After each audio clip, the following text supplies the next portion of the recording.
And we're up. Hello. Let's see.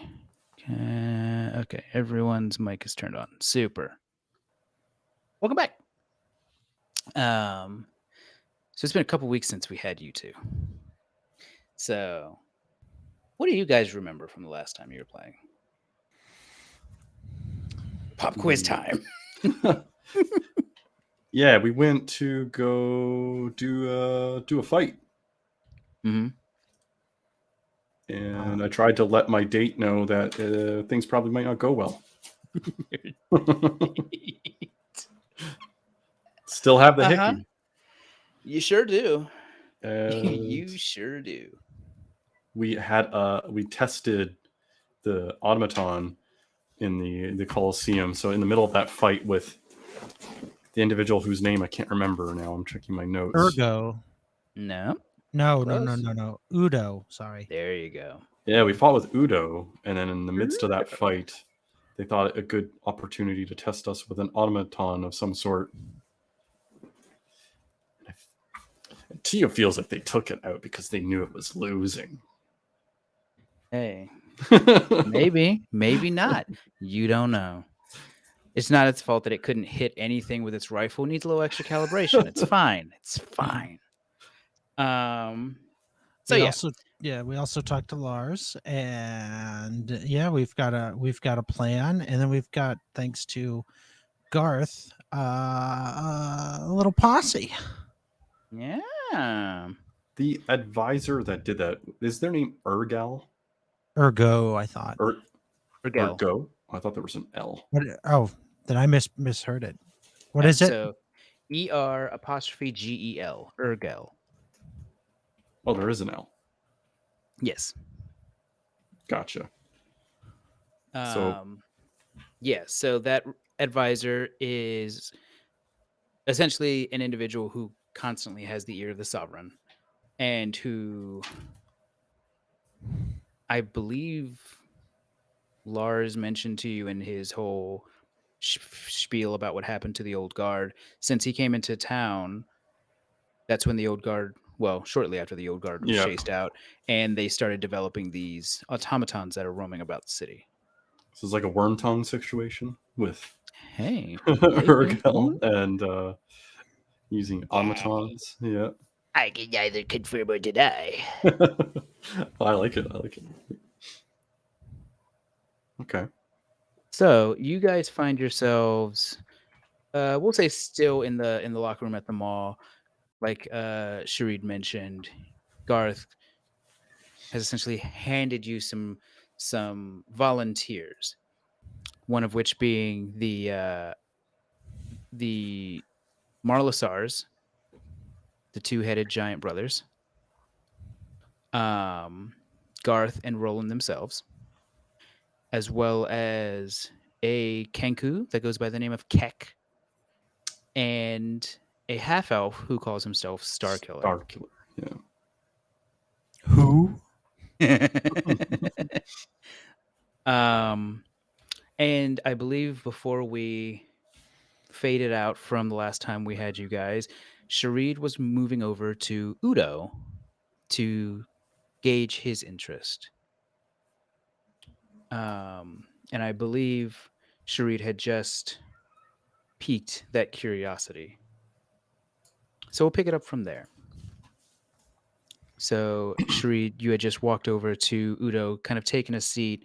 You just started conversing amongst yourselves when you invite him. Well, first thank him for a wonderful dance in the arena, and you invite him to a ball of sorts. Oh, that's right. That's Yeah. right. Yeah. So, what was his response to the invitation to a ball? He simply said, "I'm listening." You see, my friend. There are companions of ours, my lizard friend and I. They have been taking to, hold on, I gotta look to remember what it's called. They have been taken to the mental.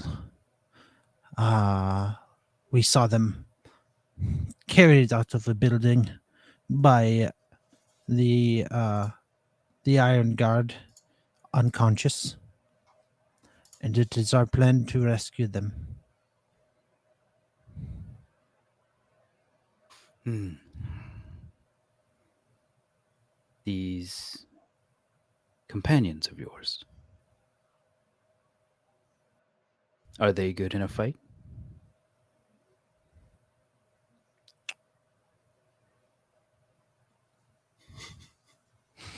I suppose the question would Should actually be, are they as honorable as you? Also a hard question.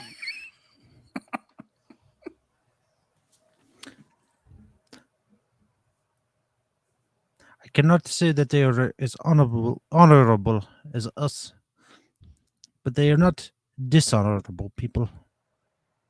Hmm.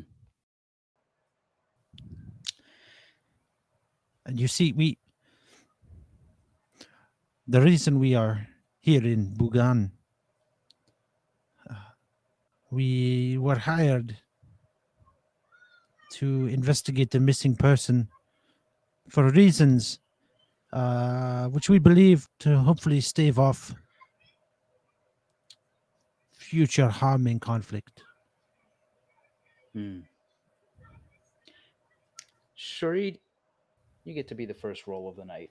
Give me a persuasion check Disadvantage. I was gonna say at advantage because you're being Okay. very honest. You're being actually very forthcoming. That's not gonna help because Blind GM roll. yeah. Ba-da-ba-ba. Did it roll? Did it roll? It did roll. Okay. So let's do this. Okay. Um, you see, as you're explaining this situation to Udo, kind of in hushed tones, after Garth mentioned that he's trying to uh, keep the orc that runs this locker room out of things. Um, he just kind of nods to himself, and you see him covered in cuts, scrapes, no longer as bloody as he was on the floor of the mall. Stand up, take the butt of his spear, push it into the ground, and bring his shield hand up across his chest and say, I, as a warrior of the Kagura, am with you.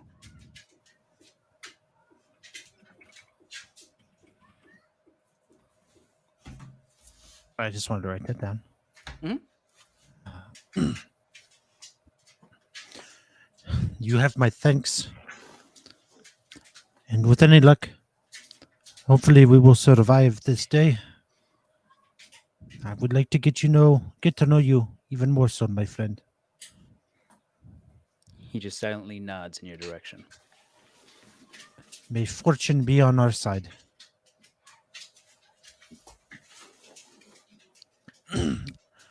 And then does he have any response to that, or is it an acknowledgement? It's a quiet acceptance and acknowledgement. Okay. Then Sharid would then return to Garth and kind of inform him um, of the plans to meet up with the Lars Flinskin later that afternoon. Okay. So, after some discussion, um, you decide to all convene at the Rat's Den, kind of go your separate ways, reconvene as the sun starts to fall from the sky. Uh, Around the same time as you were going to meet Lars. So, with that, you see the various warriors. Some stay put as they still have combat left for the day, a show to put on. Mhm. But you see a couple, including the Marlasars and the Kenku, actually.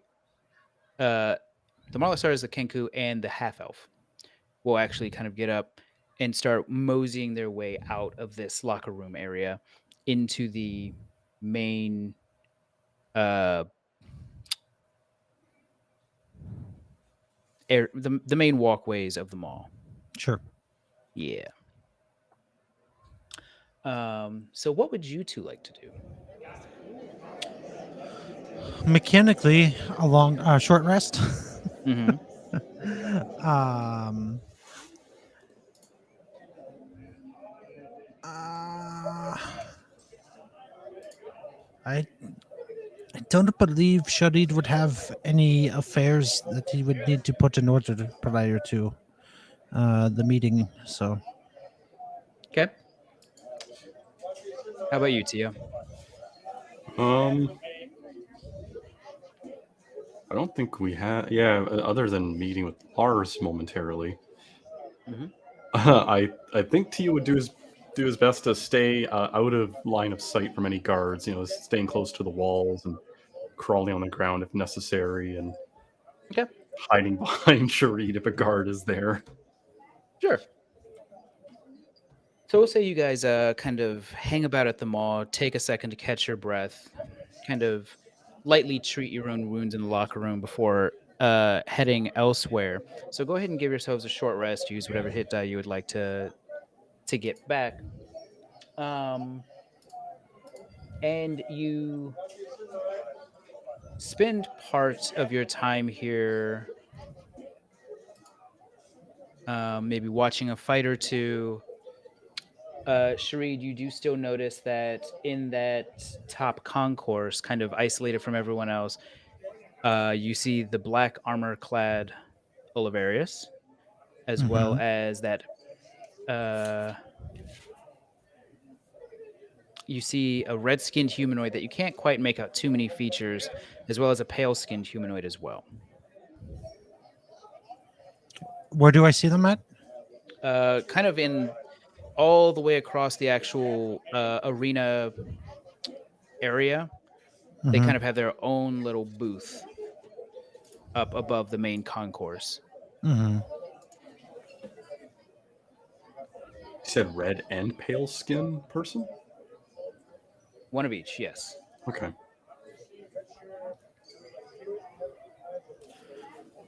Uh, consistent with Genasi. Gotta get closer to find out.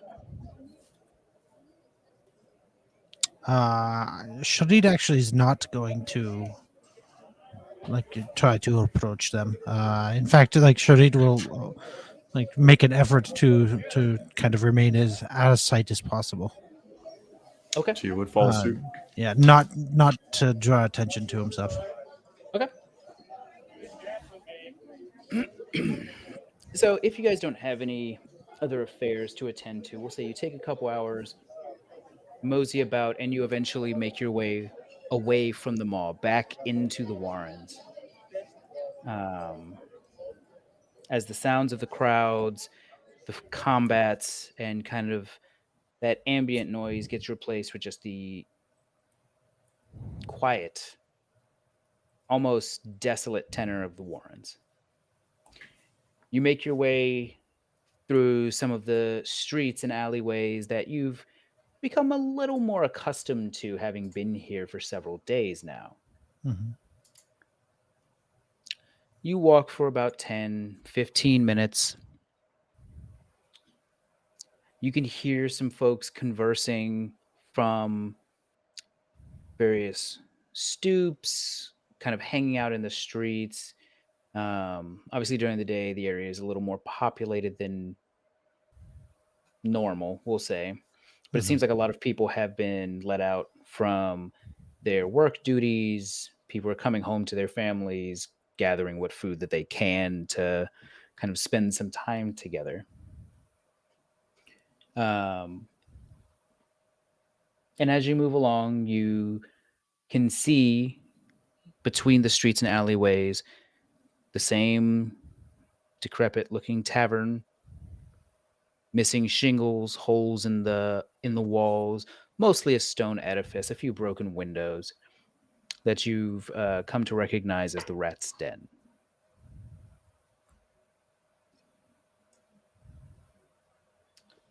As you walk up,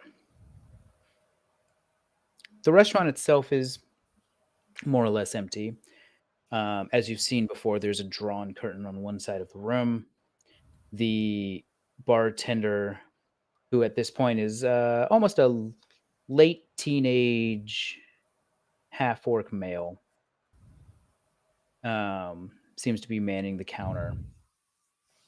There are a couple of random citizens sprinkled about at a few of the tables, but otherwise it's pretty empty, pretty desolate. What would you like to do? Just take a table. Just wait for Lars. Okay. Yeah.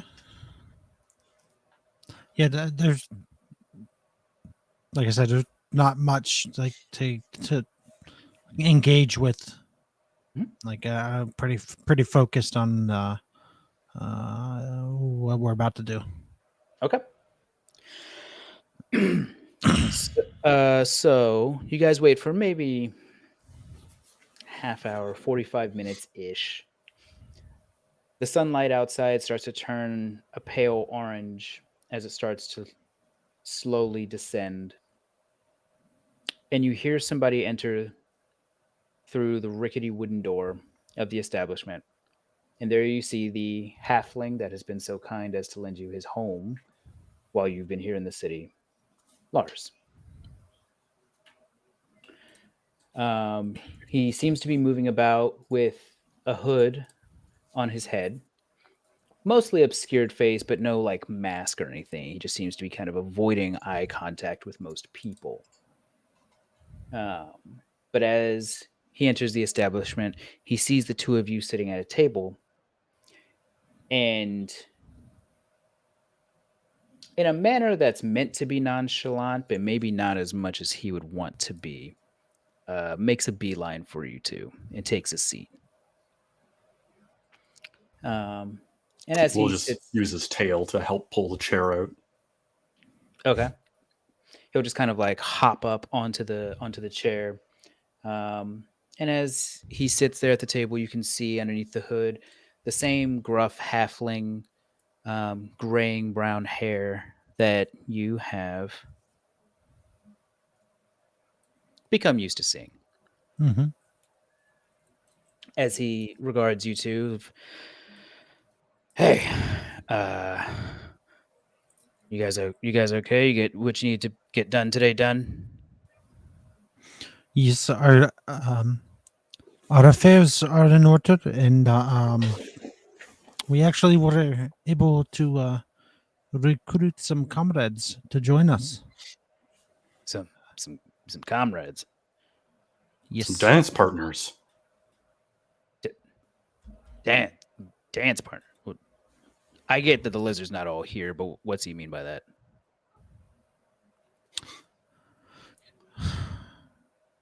Well, For a ball.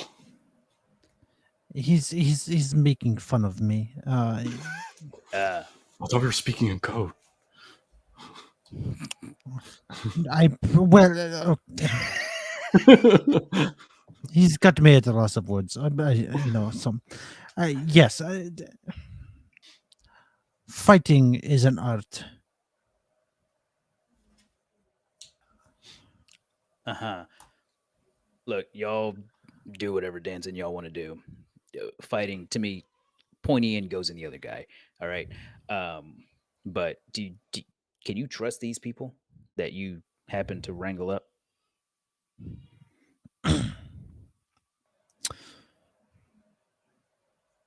No. I don't even trust myself. So That makes two of us. Uh, all right. I mean, I guess more hands are better than no more. I suppose. Uh, who'd you get? Well, there is our friend Garth and his brother. There is the gentleman who we fought today. Mm, Yep, Uh, check. there's Kick. And I'm sorry. Did you say keck? Yeah. What the hell is a keck? I feel like that's a slur. It does kind of sound like a slur, doesn't it? But no, it's just a Kenku name. Aren't those birds that just like to take shiny things from people? Yeah, like their eyes. All right. Eyes are And shiny. who else you've got? Some half elf. What was their name? I quite forgotten, my friend. And then what weren't there's two creatures things? Were they coming? Were they joining us too, or no?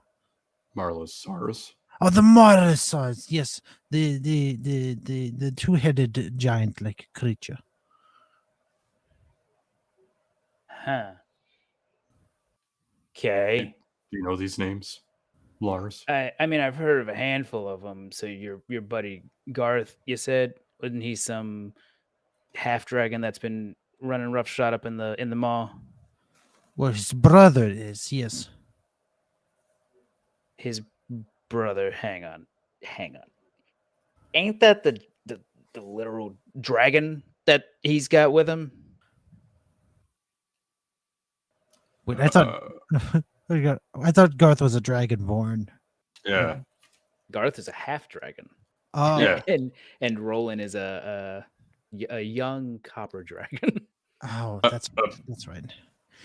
Ooh, No. So yeah, yes, my friend, you are indeed correct. All right, so hang on. So first off, hang on, wait, they're brothers. All right. Anyway, mhm. I Different got mother. I've I've got questions that I don't know if I want the answer to. So you've got a half dragon, acceptable. You got a half Mhm. elf, all right. You got a Kenku. Mhm. They can't speak, right? Sure they can. Uh huh. You've got some wildling, right? The dude you fought today. Oh, Udo. Uh huh. Udo. Yep. What kind of fucking name is Udo? Who came up with that? And you've got a two-headed giant. Mhm. Do you two realize that this is supposed to be a covert operation, not a circus?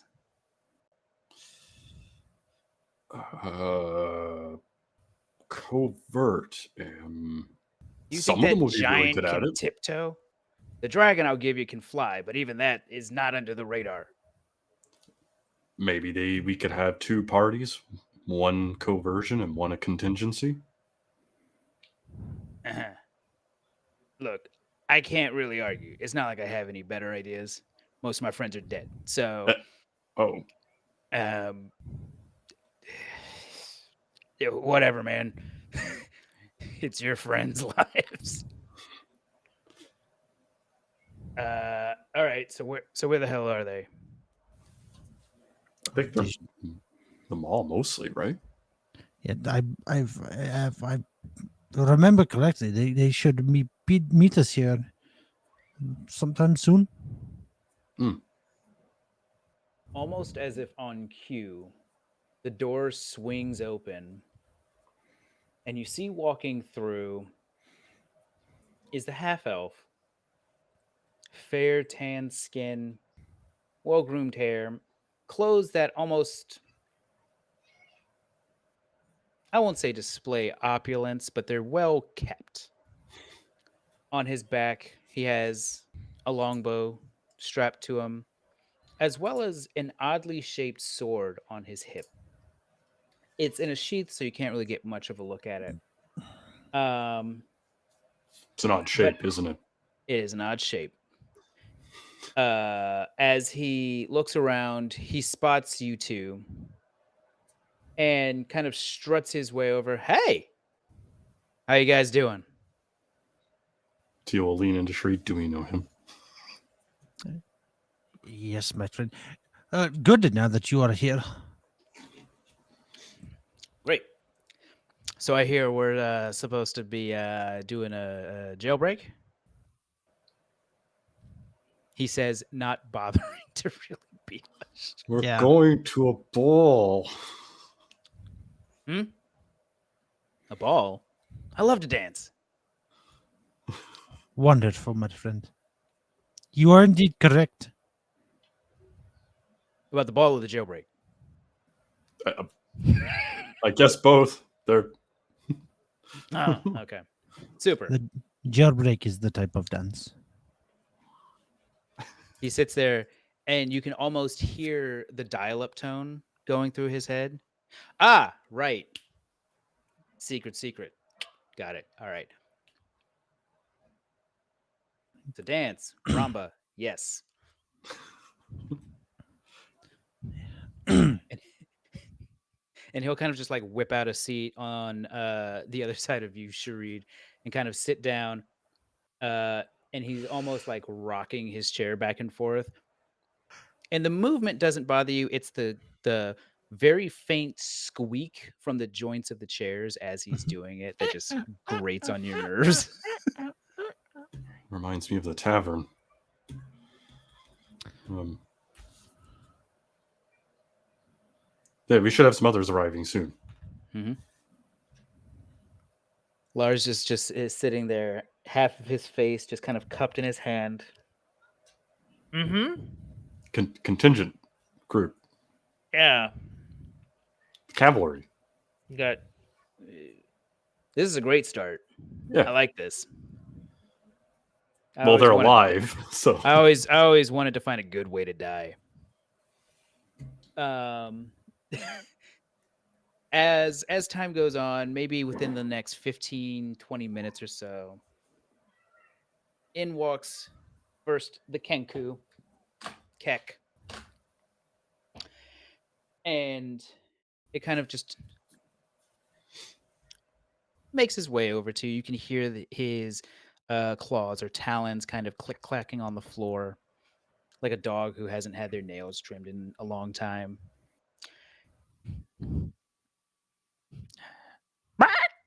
Bonjour. Tia will bring out a chair for them. Please have a seat. Bonjour. Qu'est-ce que tu veux boire? Eh. Merci. And then he'll just kind of hop up into the chair. Salut. Go back. He'll go back to his chair. As I insult anyone who speaks French. Um, soon after, Garth will come. Désolé. Garth will make his way in, and unlike the last time you were here, kind of squeezing through the door, almost like one bit at a time, is Roland, who qualifies as a large creature, despite being a young dragon, and just kind of like is trying to be ginger moving about the establishment, but is very much like pushing tables and chairs aside as he's trying to just get through, ultimately taking a seat on the floor while Garth pulls out a chair at the table. Quite the merry band we have. Wouldn't you say so, Lars? Yeah. Yeah. We still have what, 2 more? Yeah, cool. Do you like being in a band, Lars? You know, I was once when I was younger. I thought I left those days behind me. I didn't realize I was trading out a band for a circus, but all right. Teo, do you have a good? Can you think of a good name for this merry band? Oh my god. Please. Well, let's see here. We have a bird, a dragon, lizard, element. I don't know. Lars is kind of leading it, right?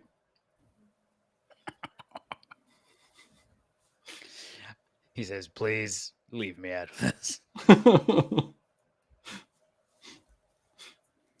I think we should call ourselves the Brooks Brothers. The Bricks Brothers? The Brooks Brothers. Why? Brooks Brothers. Yeah. Are you selling nice suits? What? No, because this this team was assembled by my friend Garth over there I swear and to his God. brother. I swear to God. I hate you. I hate you so much. I get you now. Yeah. Yeah. All right. Acceptable, I guess. Um. Oh, jacket doesn't want to let go. Cirque du fuck indeed. So give it another 10 minutes. You see Udo walk in, silent as a fucking pin, Whoa. and just stiff as a board. Walks in, saunters in. The few residents that are here remember your fight earlier today. They've been kind of eyeballing you, Sharid. They do very much the same to Udo. They don't say anything, just very much eyeballing. Um, and then, last but not least, after a few more minutes, like a T Rex approaching the area, you start to see small bits of silverware, glasses just start to shake as heavy footsteps get closer and closer. And then you hear calling from outside, "Hey guys, Oh no, my mom's here.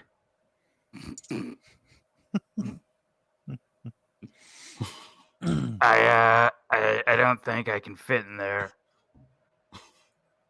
Oh, my mom wouldn't say that. Teal go out to check on them.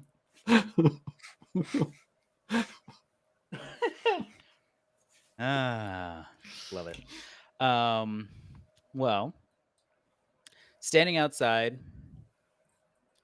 not 6 feet from the stairs, is the twin-headed giant Hebi and Hobi Marlisar. And he just kind of waves at you. Hey, Hey, you look very Hobie tonight. I heard someone say that's it. Hobi. I'm Hebi. Oh, you're. Oh, sorry. I didn't catch that earlier. would e- would either of you gentlemen care for a drink? I mean, always. All right. Sheree, do you have Um, money? I do. So I yeah, you got some. yeah, Sharid is going to get 2 pitchers Oh, of whatever type of alcoholic beverage might be. Yeah, they would essentially have ale here, but given the disposition of this district, it seems very watered down. Sure, sure. So yeah, I'd buy 2 pitchers of ale and take them out to Hobby and Hobie. Okay. The um after winning an arm wrestling contest, if you can believe. Uh yeah, the half orc that's there will hand the 2 pitchers to you. They're already beat up enough. You're surprised they're even holding liquid. He says that's fine. Go ahead. Just make sure we get them back.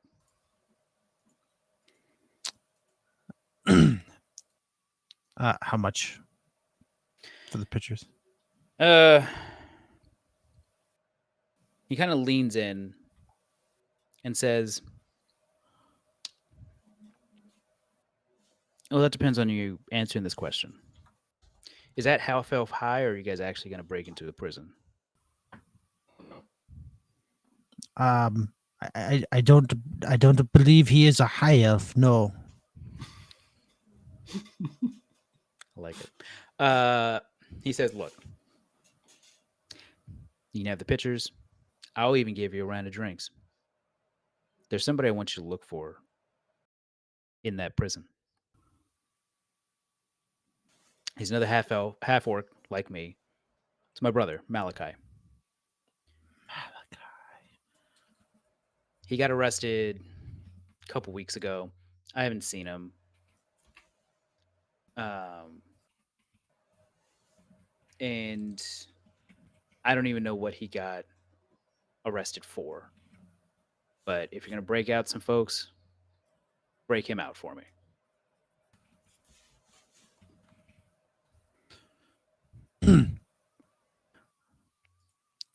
I have no idea what you are talking about.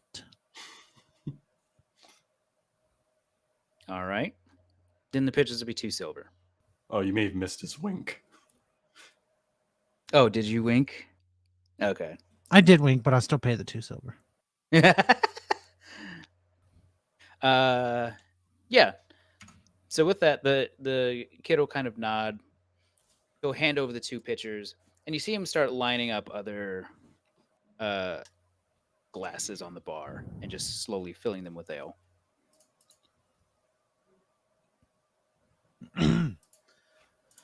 All right, Lars. Are we ready? He says, sure. And he'll kind of like gesture for everyone who's able to be inside to kind of get in close. He says, "Look, I was able to do some recon myself. It because sometimes pays to be this short. Tio's gonna try and football team huddle Just full huddle. with Lars in the middle. All right. You can feel him kind of like lightly kind of shrug away just a little bit. Oh, sorry. And he says, "All right. After sundown, the arteries should clear out of workers. But there's still going to be plenty of guards and those stupid hunks of metal roaming about. Just making sure nobody steals any of the iron, fucks with anything else in there. My sources tell me that the sovereign's little advisor has a secret tunnel somewhere in the arteries. Secret tunnel. Secret tunnel that he uses to move in and out without being seen. Uh, I couldn't tell you where those tunnels go. I think I know which one goes to the prison. Other than that, we're on our own. All right. All right. So, how the hell do we want to play this? Because it's not like we have a super stealthy team here. I think what we should do is I write 42 dive on two. Ready? We're all gonna die. No, I'm just messing. What is the entrance like to this area? So the arteries. The arteries, if you've ever seen the base of the cliff that goes up to the mantle, it's filled with mining tunnels. Each one of those goes essentially into a kind of a spider vein of offshoots and caverns that have been dug out and mined over the last, I don't know, a couple hundred years. Um, some of them even go down to magma rock at the very bottom, since that's what this entire fucking mesa is sitting on. Um, if you don't know where you're going, you'll get lost really easily. Usually, some of these automatons are blocking certain paths to keep most of the workers in check, but who the hell knows at this point? I think they just free roam when off hours take place. And it's Lars that knows the way through the tunnels, correct? Yes, So Lars will have to be on point. more or less. No, by the SARS.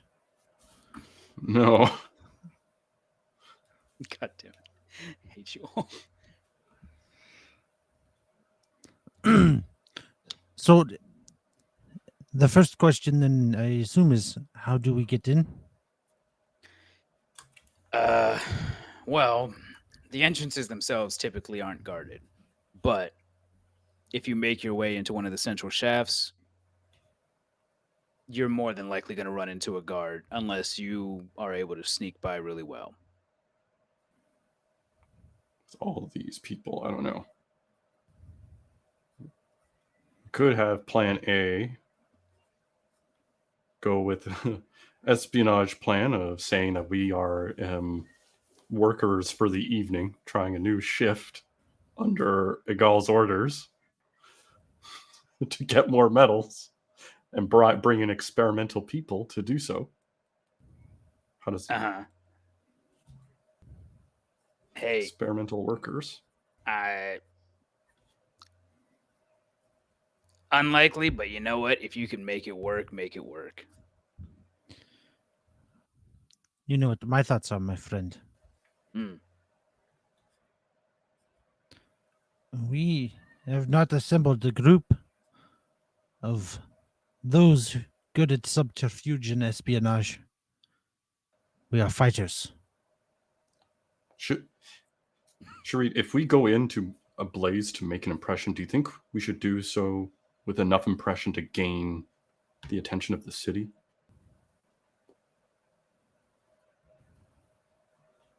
Do you want to go in guns a blazing, or do you want to go in bombing it? I said we go in as quietly as we can until we hit the shit. Okay. Okay. Gotcha. Lars kind of nods his head. Probably the smarter way to do it. Where's Keck? We'll point to W. Keck. We. I got a feeling the answer is no to this, but have you talked to any guards? We. Can you impersonate a guard? We. Can you show us? We. Okay, so no. Okay, never mind. That won't work. Bonjour.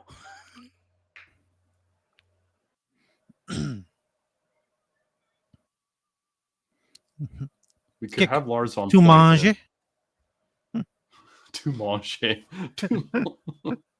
We. Oh, Garis. Give Sharid, me a. Both of you give me a nature check real quick.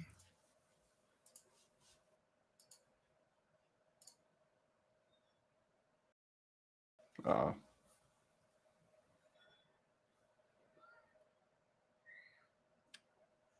Sorry, hold on. I gotta. Oh no. Okay. So Sharid. Shit. Chat hasn't caught up. You you can tell. I don't know if it's necessarily the coloration or just like general facial features. This Kenku is certainly no child. Doesn't look specifically old. Maybe, I mean, you don't know the lifespan necessarily of a Kenku, but yeah, your guess is probably teenager. Maybe just hasn't found that many people to mimic.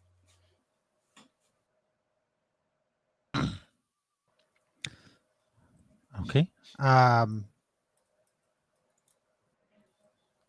Yeah, Theo, I don't know.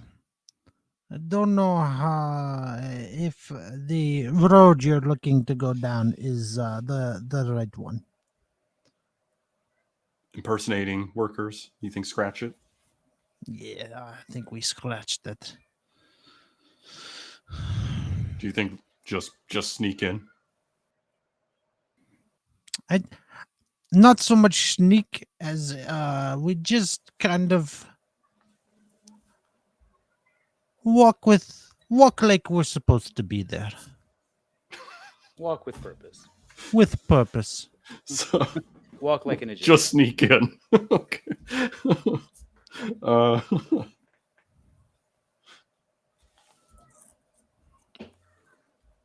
hmm. I have to defer to your intuition in this.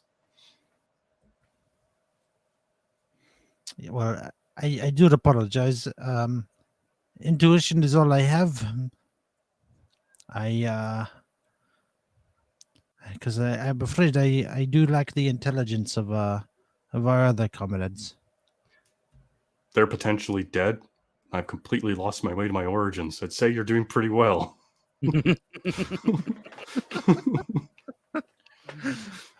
Okay.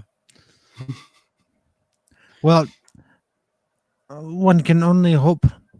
I don't even remember who I am.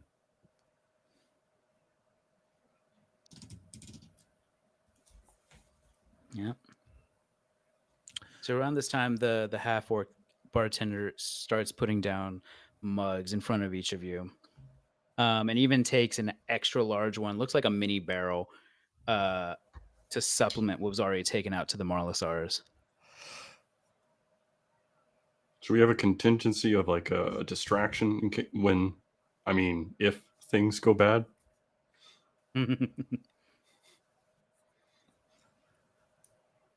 No, No, I like your full tank approach.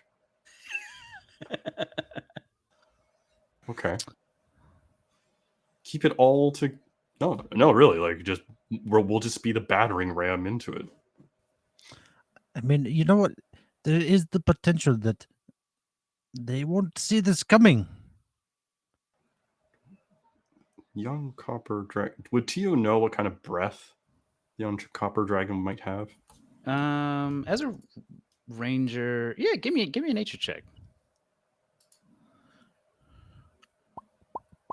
Not sure how difficult it would be. I would say you would probably. It wouldn't be the hardest thing to kind of suss out. Um, your best guess is that he has acid breath. So, hmm. Hmm. No, your breath smells, man. The Halitosis. Cherie, did the bartender just offer you free alcohol earlier?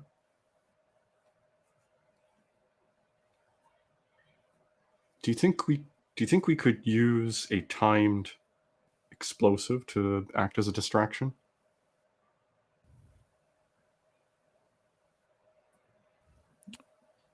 Are you good at such things? Just put a candle on a keg of alcohol. Pure alcohol, maybe. Pure, yeah.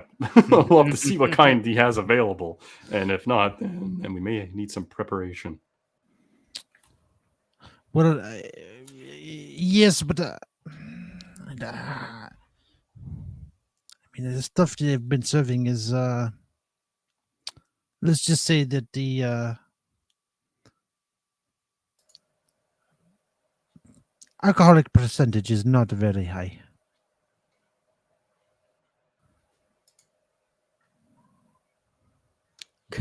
Garth kind of nods his head. He's like, as he's staring down like an empty mug in front of him. Yeah, not the best. Uh, how about we do this? If we're wanting to go in some kind of stealthy or have a distraction,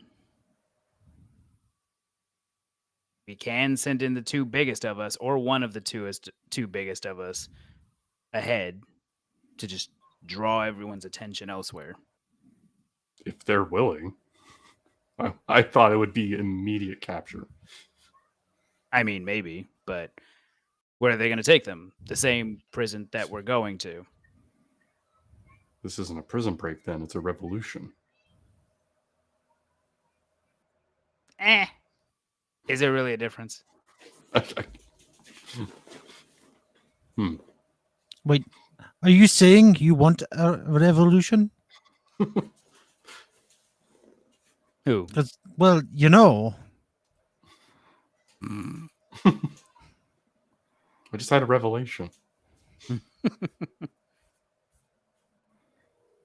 Garth says you might be able to get the big guys to do it. And I mean, if they're open caverns, Roland might not be the worst thing either, considering if there's sky, he can fly. that is not the first time you've said that before, I assume. Maybe, maybe not. I can't give away my secrets. Well, what are your concerns, Teal? What do you want to do? Oh, I had a few ideas, but I'm not sure how compatible it is. Again, I might have to defer to your intuition. Yeah, I'm just saying we walk in like we own the place.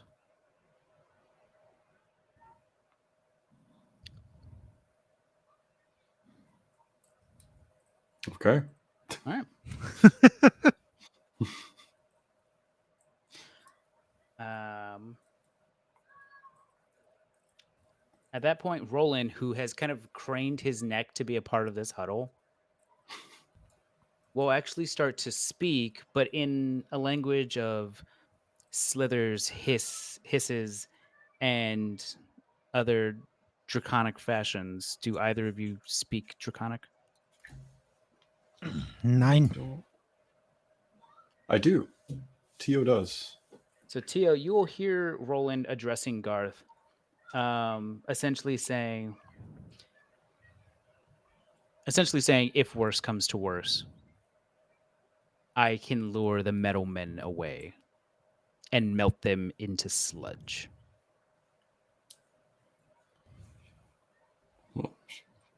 Wow. Okay. I I feel a little in over my head. This Teal will just nod and acquiesce. Great, then it's settled. Let's do this. All right. So if there's nothing else that you guys want to do, you start making your way to the closest cable car station to head up to the lower stratum. Over the course of your journey, the sky turns from kind of a burned orange to a deeper purple hue as the sun sets behind the walls and darkness starts to fall. You make it to the closest cable car station, and despite some concerns by the attendant in terms of weight capacity, she checks all of your papers, with the exception of Lars. As you get close, you realize he's kind of ducked himself away, and you don't actually notice that he's gone immediately. He seems to have blended in so well with the shadows that by the time all of your papers are checked and you're walking towards the cable car, he's back with you. Oh, jeez. Fuck. Holy shit. Hmm. Oh, You a magician? No, I'm just short. Sorry, sometimes I can't tell the difference. You pick up a few tricks when you almost die. oh. So you all pile into this cable car as the Marlasars step in. You almost feel the cable car kind of rest a lot heavier on its platform, It'll be but it fine. It'll be holds. fine. It slowly starts to make its way up towards the lower stratum, and you're met with the same sight that you've seen probably half a dozen times already at this point. The desolate streets of the Warren, just sprinkled with a little bit of life and activity here and there. Off on the far side of the district is the Coliseum, the mall with which you are all very, very familiar with at this point. Um, After about 20 minutes and a few spots of some less than ideal screeching or squeaking on the line of the cable car, um, you make it to the lower stratum where you all disembark.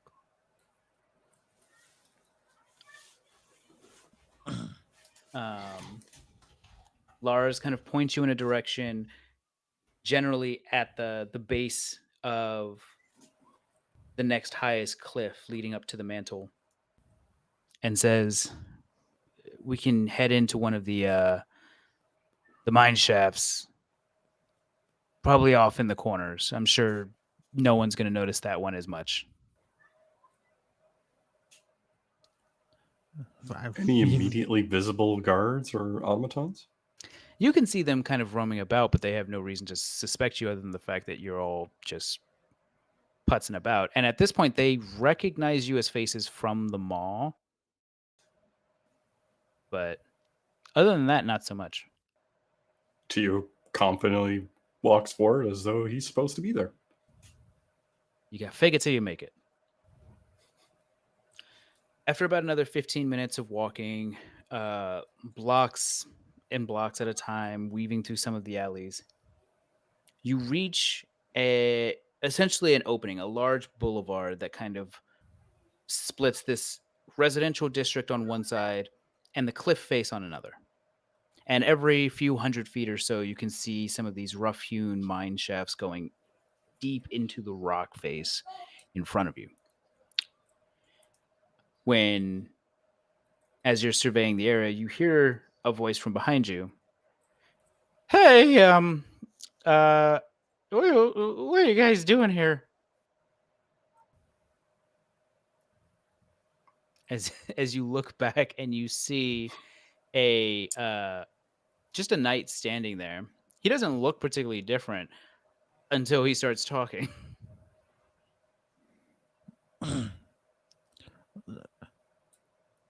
Uh, what are you doing here? This is part of my patrol. Okay, What are you doing here? this is part of our nightly walk. Our patrol. You're not part of the guard. Why would you have a patrol? My friend, have you not heard? The bird is the word, yeah, but no. Oh, he's actually over there as I You point to point to Keck. Keck. Yeah. We.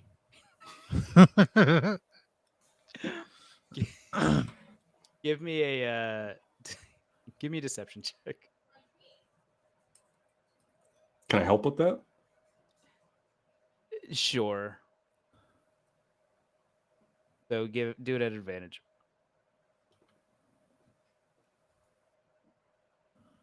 Okay.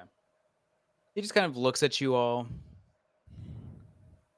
and he's like, "Well, just keep yourselves out of trouble. I've got my eye on you." You're doing a good job. Here's a treat. And Teal will hand him an empty ball of aluminum foil. Carry on. Well, all right. Thanks. And he just kind of backs away. Teo, what the fuck was that?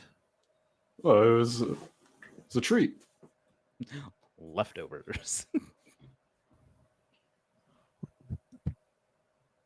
What? The ball of aluminum.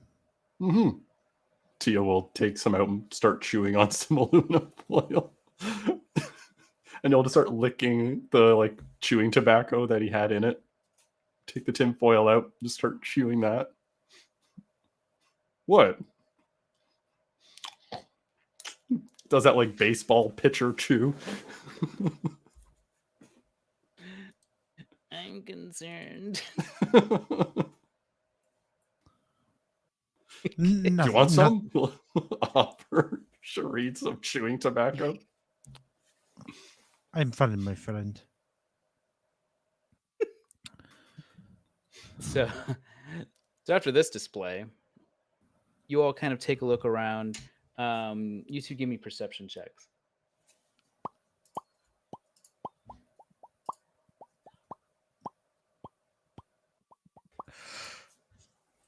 Neither one of you notice any guards immediately around, and you realize this is your chance to kind of bolt into one of the mine shaft openings. Let's fucking go! Confidently yet swift. Super.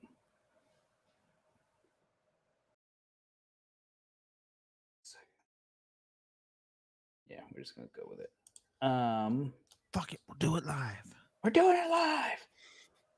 So Let's do yeah. And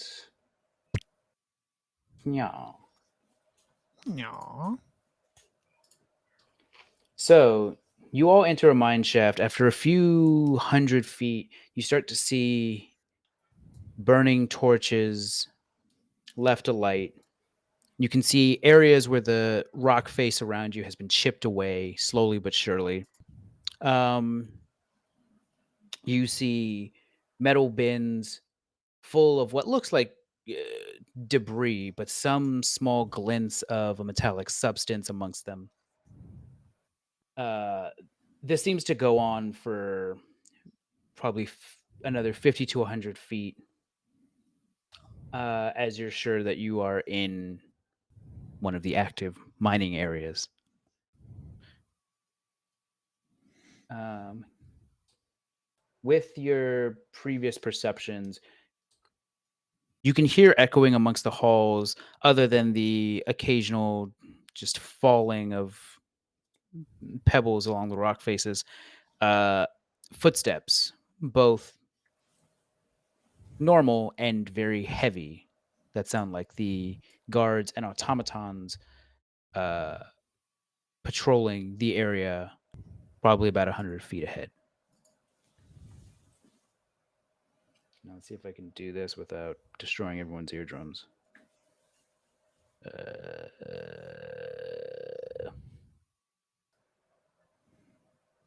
Schlep. And come on. Sheree, do you hear something? Do you hear it? Shh, I shh, don't. shh, shh. I don't hear it. Oh, sounds like my mother's sleeping. You start to hear the roiling of magma from deep beneath the cavern, or deep into the cavern, rather, as you're all hit with just a wave of heat that seems to also be accompanied by some steam kind of blowing its way past you and out the mine shaft.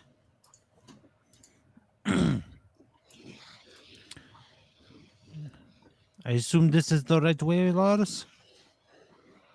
Yep. Uh, stay on your toes, please. I'd rather not have anyone getting me killed. Thank you. Lead the way. All right. So he will let me update this. There we go. There we go. There's the group. There's everybody. Everybody in the mine getting Something. hot. Everybody. So Lars will slowly start to lead your group as you continue your way through the mines. You can start hearing talking up ahead as several guards are patrolling the area. As you reach an opening to the larger mine shafts, you're able to see several of the guards passing by, those same red tunics amongst half plate armor. They have to be sweltering in here. But amongst them, usually paired amongst every guard, if not every two or three, is one of those heavy iron automatons, almost rocking the cavern with their footsteps.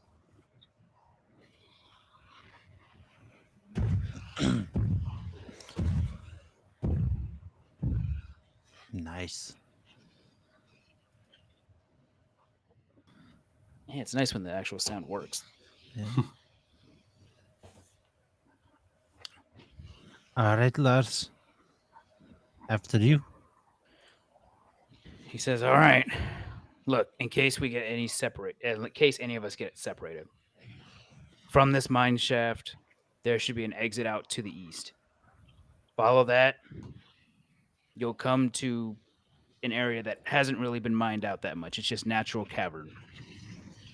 On the far side of that cavern, if you keep heading east, my intelligence says that that should have some kind of entrance to wherever this guy keeps his passages. All right. Okay. All right. So let's go. Um uh so you guys are trying to be stealthy? Teo's gonna like go with traffic kind of thing. Yeah, I don't think there's like an effort to be stealthy. We're still just kind of walking like we're supposed to be there. It's more deception, I think. Okay. So not long after you hit this main cavern that again, you hit essentially just a wall of hot air. As you can see a faint glow of light from deep down into one of the lower levels. You see more areas where pickaxes have dug into the stone of the walls around you. Some more metal basins that look rusted, torn apart with time and wear and tear, again filled with uh, stones and iron and other findings from these walls. As you step out into this area, which is pretty well torched and lit, a set of three guards turns to you and says, uh, "What are you guys doing here? You're not supposed to be in here." Uh, y- yes, we are. We were sent here um by the what the fuck is his name? We come from the mall. Go. We we fucked up, and so we are sent here on special work assignment. Can you help us? Special work assignment. If you were given any kind of extra work assignment, why isn't a guard with you? I don't know, but you're with us now. Did they give you any papers or anything? I mean, we do have our papers, yes. Uh huh. Hand them over. And is Um, that a dragon with you? What the fuck is happening? well, you see, we are fighters. We're not miners. He slowly starts to Uh, collect all of your papers if you're willing to part with them. yes. Mm-hmm. All right. And he looks at Joe and says, "Yeah, y'all come from the mall." And he looks down at Lars, says,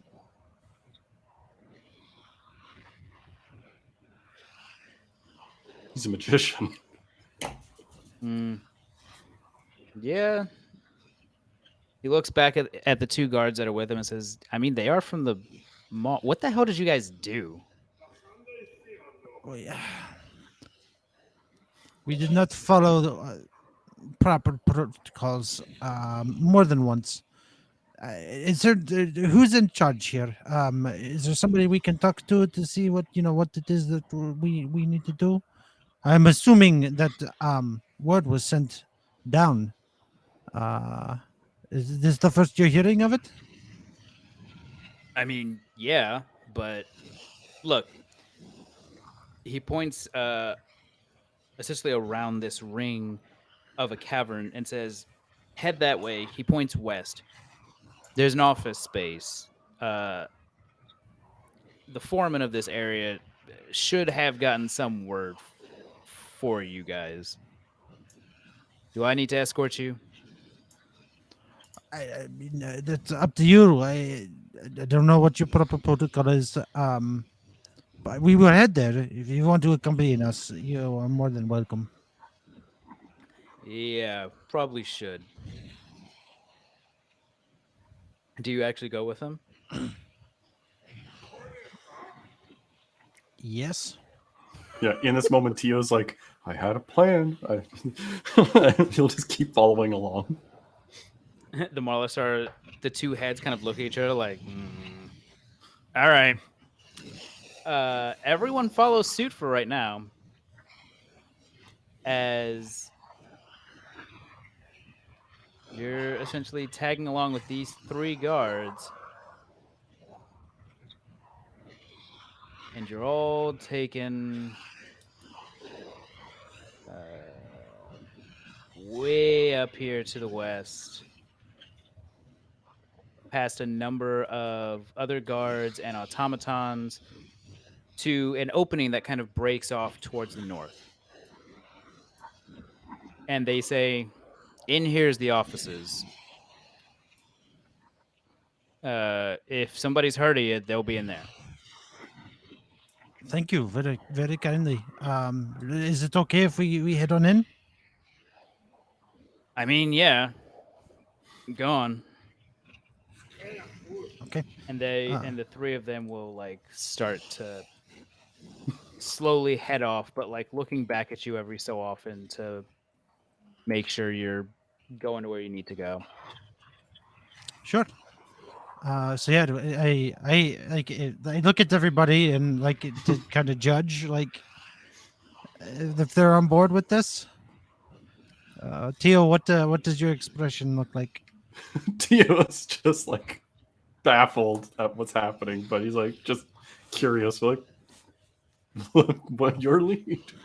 Yeah, what does Lars look like? Lars is keeping his head as far down as he possibly can. Impressive enough because he's short, but he's just kind of like very subtly just shaking his head like, what the fuck is happening? What the fuck is happening? All right, yeah. So we head in down the corridor to the offices. Okay. Let's see. So we'll gather you all up. You and you. All right. So you all head through here. You see that two automatons are guarding this office space as you make your way down. Um, ultimately coming to a stone room with a shaft going down to lower levels as well as up into the stone above. And there seems to be a pulley system moving, well, not currently. It looks like it moves material between the different levels. And sitting at a desk is a guard, no helmet, kind of a very unkept, bushy goatee, a little bit of a little bit of gray in there, and he just kind of stands up like, "What the hell is this?" Just the automatons. Do Uh, they have like a vision that's like actively paying attention to us? it's hard to tell. They don't have eyes. They don't have facial features. Their face is Do pretty flat. but their like heads turn. Like, do they Yeah, recognize us? Okay, yeah. They do kind of move out of your way, but remain turned in your general direction. gotcha. Yeah. So yeah, Sharid's going to be like, yes, we were sent here from the mall for a special work assignment. By who? But the half orc fellow, I fucking forget his name. I forget his name too. Felix. I don't know. I don't remember his name. What? Why did he send you here, and why at this time of night? I don't know. Night Punishment shift. is So he wants you to work in the mines in the middle of the night because y'all did what? uh well, we did this, and I strike him. I swear to fucking God. Okay. So yeah, if you're gonna be within striking distance, you're gonna be over here. All right. You're not supposed to be here. You're supposed to still be down here. Same with the automaton that's hiding under Roland. You're supposed to be down here. Woo! Uh, okay. We'll say Teo's like here, and the rest of you idiots are just kind of spread about. Yep. Okay, so you go out to strike him, and you just hear him say, "What the hell?" as we roll initiative. Oh, that is a busy initiative. It is a very busy initiative, so here's what we're going to do. In addition to your normal characters, pick one of the NPCs in your group. You will have control of them as well. Mim, you get first pick. Uh, I'll take Udo since he's also a barbarian. Or do you want him? no, go ahead. Okay. Alright.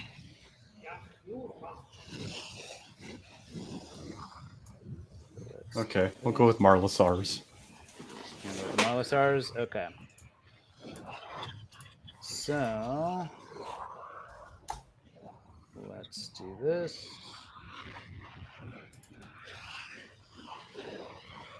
Tibetan block, right? Yeah, I'll give you the block. Let's do this.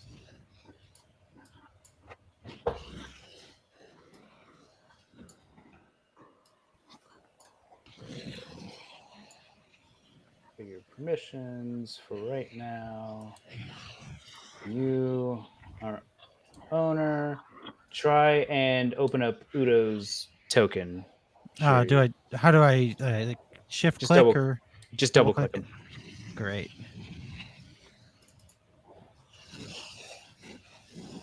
All right. Did it open for you? Yeah. And now, Mim, do the same for the Marlasars. Got it. Super. Okay. So everyone's rolled initiative. So the automaton that was one of the automatons that's at the doorway. Let's get some actual combat music here. Well, can I make my strike? Oh, yeah. Surprise attack. Yeah, go for it. All You right. do hit him in a surprise round. All right. So advantage. No, it's No? just gonna be pre-initiative. All right. Doesn't have a helmet on. He doesn't have a helmet on. Did I hit?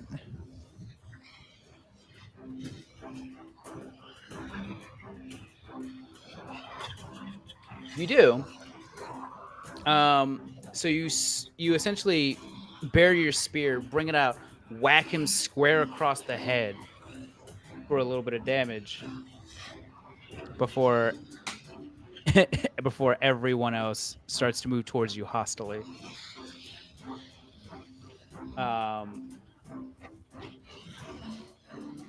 The automaton, one of the automatons at the door, is going to shield bash Starkiller.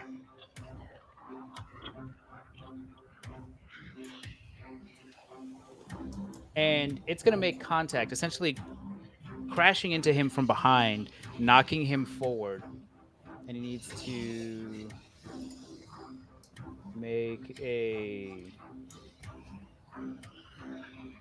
Okay. It almost knocks him flat down to the ground, but he manages to maintain his composure. But it did do a little bit of damage. All right. Keck, seeing that,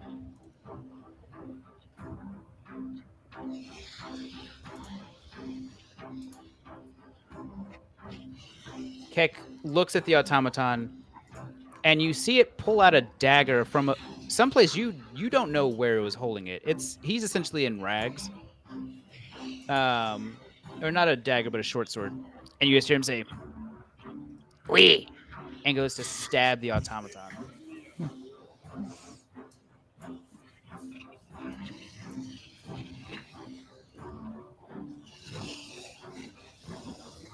And he actually does make contact. His short sword digs underneath one of the plates of the automaton, and when he pulls it out, you see that there's a red liquid on his blade. We. Uh, Lars is just sitting there, just I can't believe we're doing this. I can't believe we're doing this. I guess we're doing this. All right. Uh, and he goes to. Does that need to be? Okay. He pulls out a hand crossbow and points at the guy that you just clocked in the head.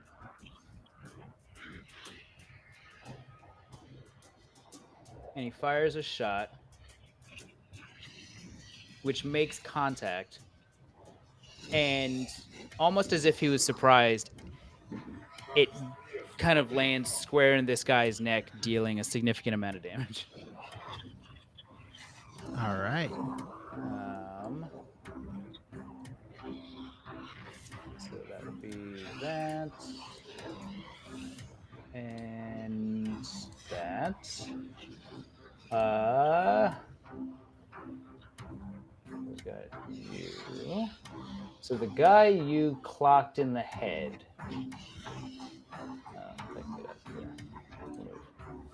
The guy you clocked in the head and now is like bleeding from the side of the neck. It's like, son of a bitch. He pulls up a great sword that he had under his desk and goes to swing it at you, Sharid. Mm-hmm. And he actually swings it twice. What's your AC? 17. 17. So the first one will hit you for 5 points of damage. Second one will miss you, as you just narrowly managed to duck underneath of it. The Marlasars. So, if I understand this correctly, there's 3 automatons in this area, Yes, there's the 2 by the door and the 1 in the back. and these silhouettes around the room. Those are standard guards, Standard guards. Gotcha. like humanoid guards. Marla Stars is carrying usual battle axe and Morningstar. Yep. So you just see these two, the heads kind of look at each other and just bearing both of these weapons that, quite frankly, are about half the size of each of you, Teo and Sharid. I'm thinking assessing a choke point with the dragon that Marla Stars would grab the chain in the middle there, swing to the other side, and charge toward the automaton in the corner. Okay. So you essentially are wanting to go about there. Yeah, and just have at him. All right, go for it. Okay. Feel free to use anything on that character sheet. It's 2 attacks, right?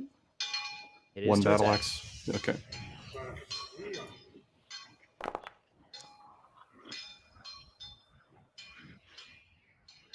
So first one will hit for 12 points of damage.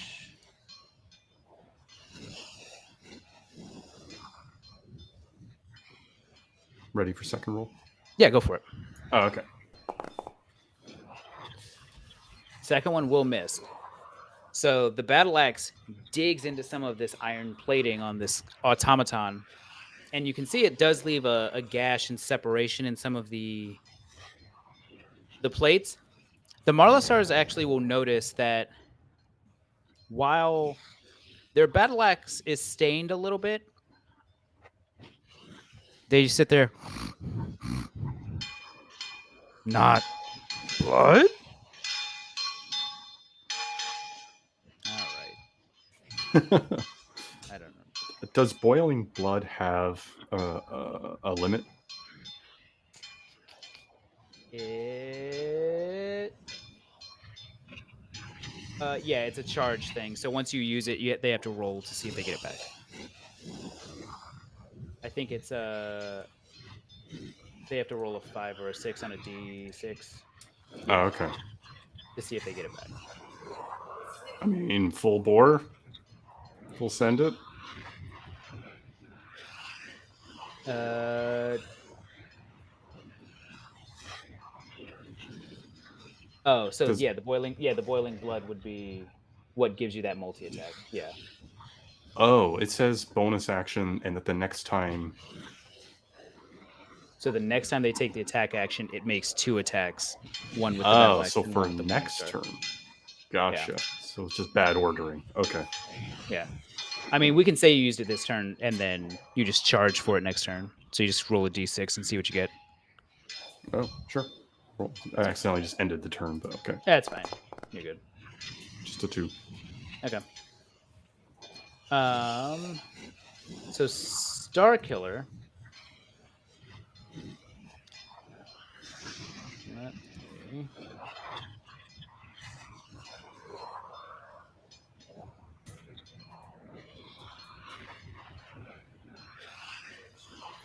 Hang on.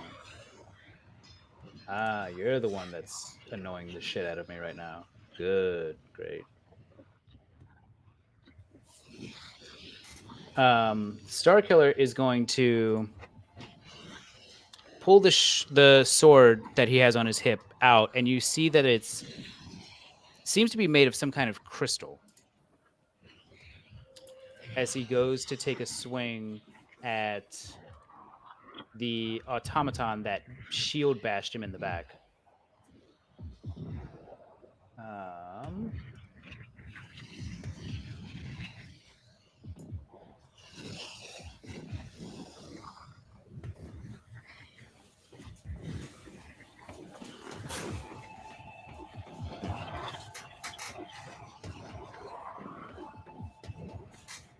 and it does make contact.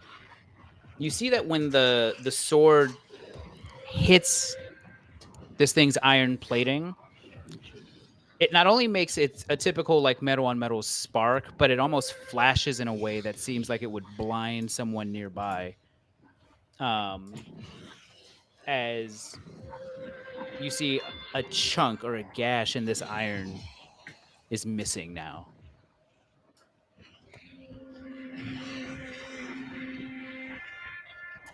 Um, the other automaton is going to shield bash Garth. Don't fuck with Garth.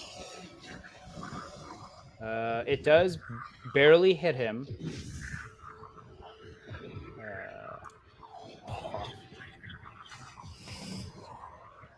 Uh, and he does actually get knocked prone out of surprise. No.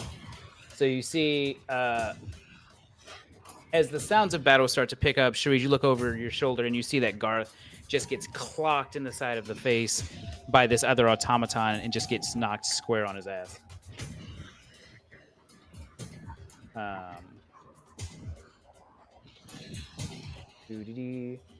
And it's actually Garth's turn. So he'll spend half his movement to get up, kind of wipe his face where he just took the shield. And he says, "All right, cool." And you see that he takes a deep breath in, and you just see a caustic spew of acid pretty much pin this automaton between Garth and the wall. Nice.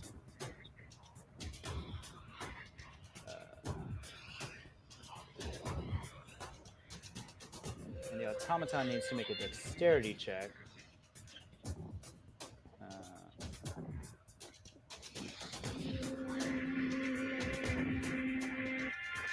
Which it fails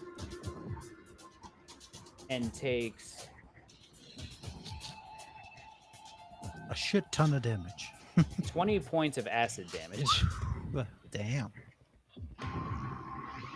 as it just gets coated in this acid, and you see it start to corrode some of the iron armor of this creature.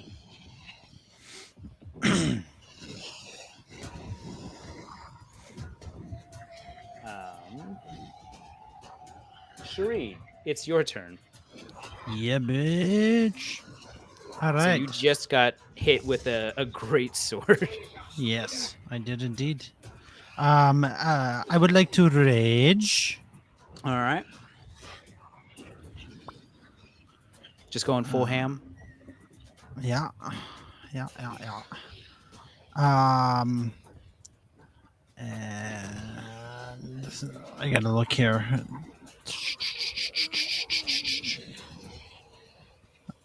Uh, I'm looking for the wild magic table. Oh yeah, I can. Didn't it disappear? Yeah, it got taken off of your thing. You have an action called Wild Surge on your attributes page. I think it's favorited for you. That should have the table linked inside of it. Oh, okay. Yeah.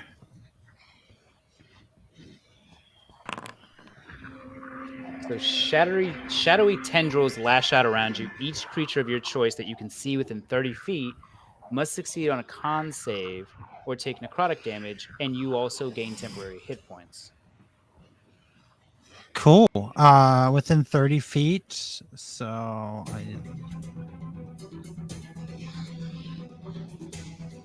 that would be every bad guy except that guy, right? The one that with acid.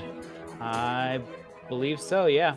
Yeah. All right, so they all need to make a Constitution saving throw, which I think is your. My DC is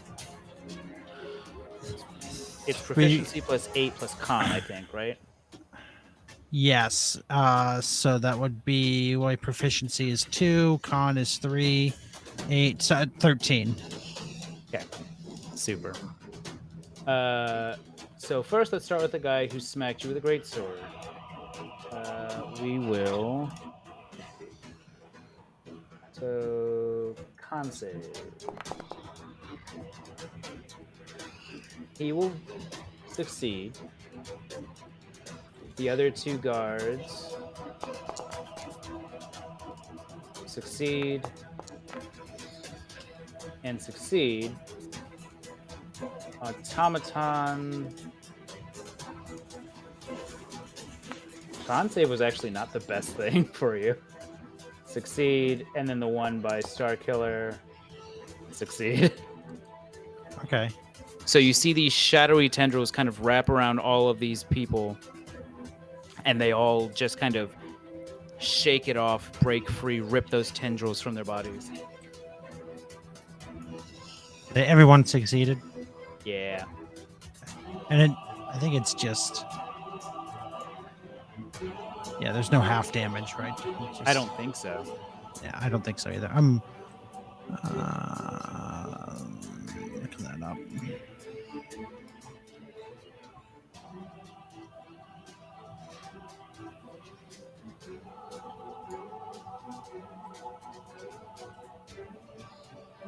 Okay. Yeah. That's the only thing that happens on that. That only happens to one time. Okay. Well, then I will attack recklessly the guy in front of me.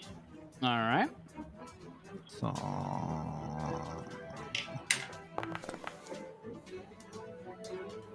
All right. You definitely hit him as you go to full thrust with your spear. It digs into his shoulder pretty deeply. And that's it, right? okey-doke. You only get the one Uh, attack right now. Yeah, I only get one attack. All right. So next is guard up here.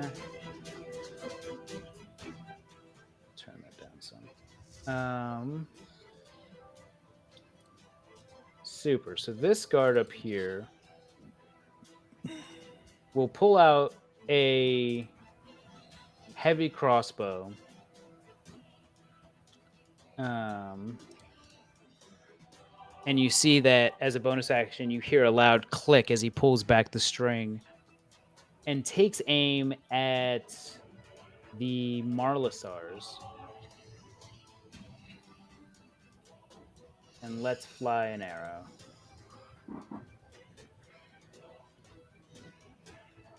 And it goes wide. It actually, it completely misses them. You hear it cling off the stone behind them. Udo. Udo is going to rage. Okay. And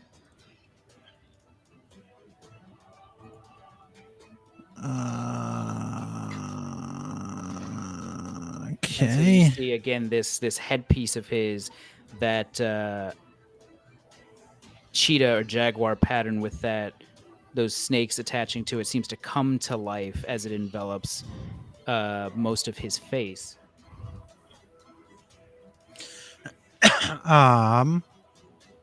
And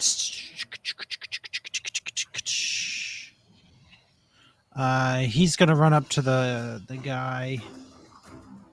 Nope. Nope. Nope. Yeah, I got you.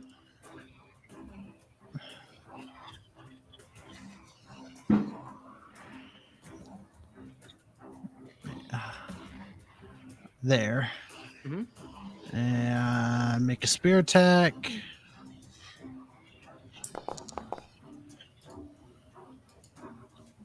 And he will hit. Wait, what? Oh God, no! Why did that happen? Oh, 1d6 2. 1d6 Not one 2. d6 plus 2. Okay.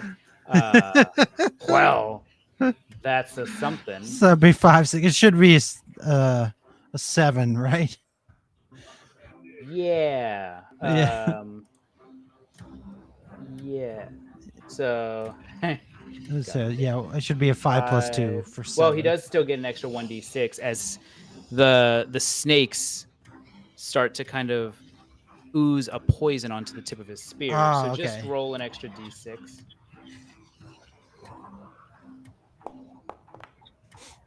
There you go. 4. So he gets the d6, he gets that d6 for poison damage, so that's 9. And his strength modifier plus the rage bonus. So it actually would be 13 points of damage. Okay. So, okay.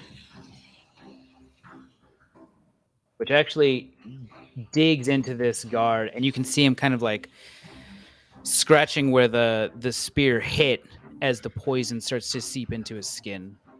All right. And that, I believe, is Udo's turn. Yeah. All right. He does not have multi-attack, correct? He does not. Yeah. Roland, the dragon, will actually turn around to the two automatons behind him that hit both Starkiller and his brother. And you just see as he goes to bite the one that Garth spewed acid on.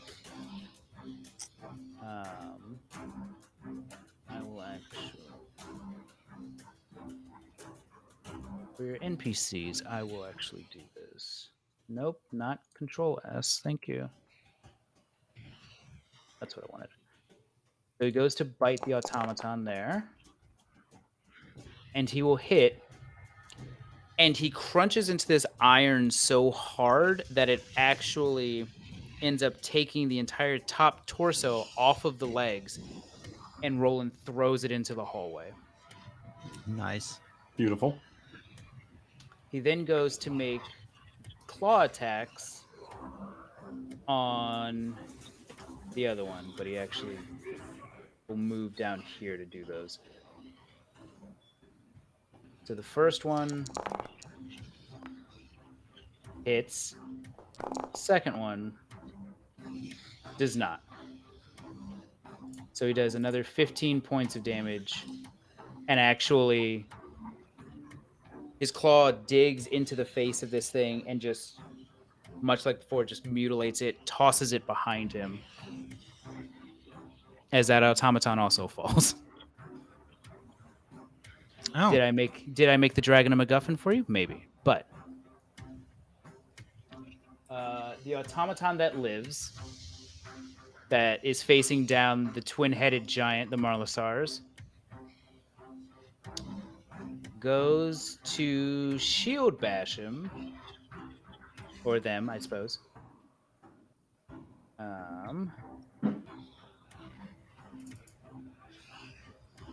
And it will hit, doing 9 points of damage. And can you give me a strength save with the Marlasars? Yep. A 14 will just fail, as this thing manages to full on like use all of its weight. And you can again feel those heavy footsteps in the ground. Bashes the Marlasars with the shield, pushing upwards, knocking them off of their feet as they fall prone.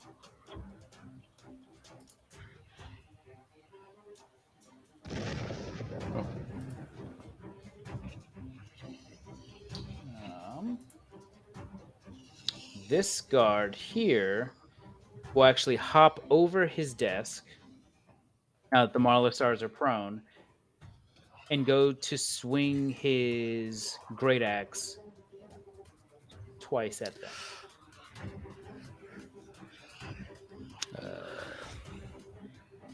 Yeah.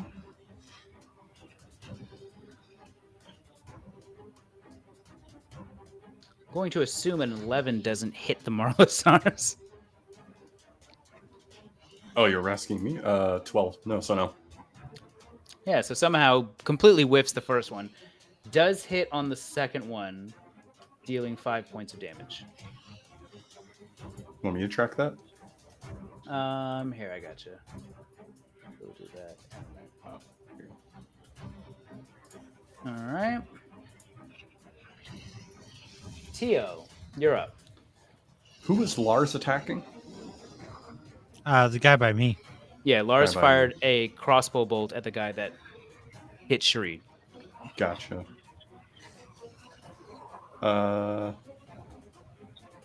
Teo's.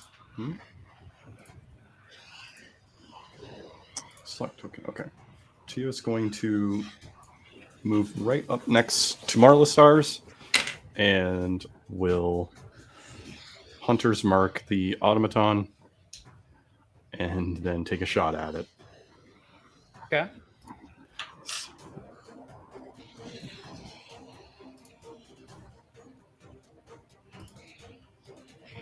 Aren't I rolling?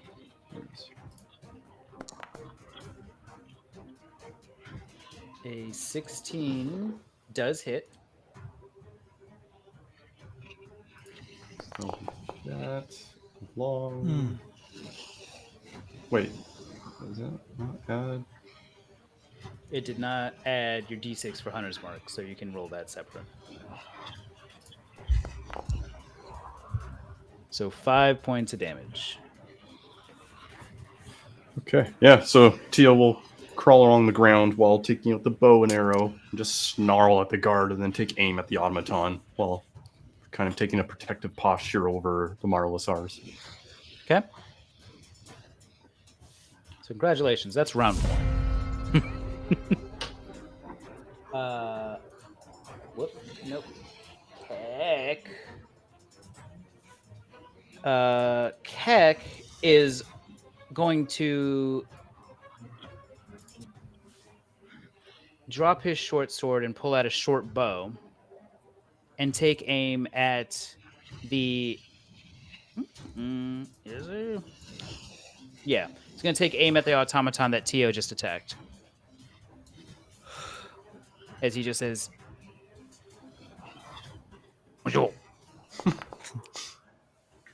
as it clinks into the wall behind it. Oui. Kali's kick. Lars looks around at the Kenkus like, God damn it. He will then sigh to himself and pick up drop his hand crossbow, pick up his short sword, and he will actually charge the guy next to Sharid just to stab him twice. Almost almost as if he was in a blind rage. He holds it as if it was a dagger and just goes to just stab this guy square in the side. And he Oh, crits. Uh and because you're within 5 feet, Sharid, he does get sneak attack as well. all right. So So that's double the 8. sneak die. Yep.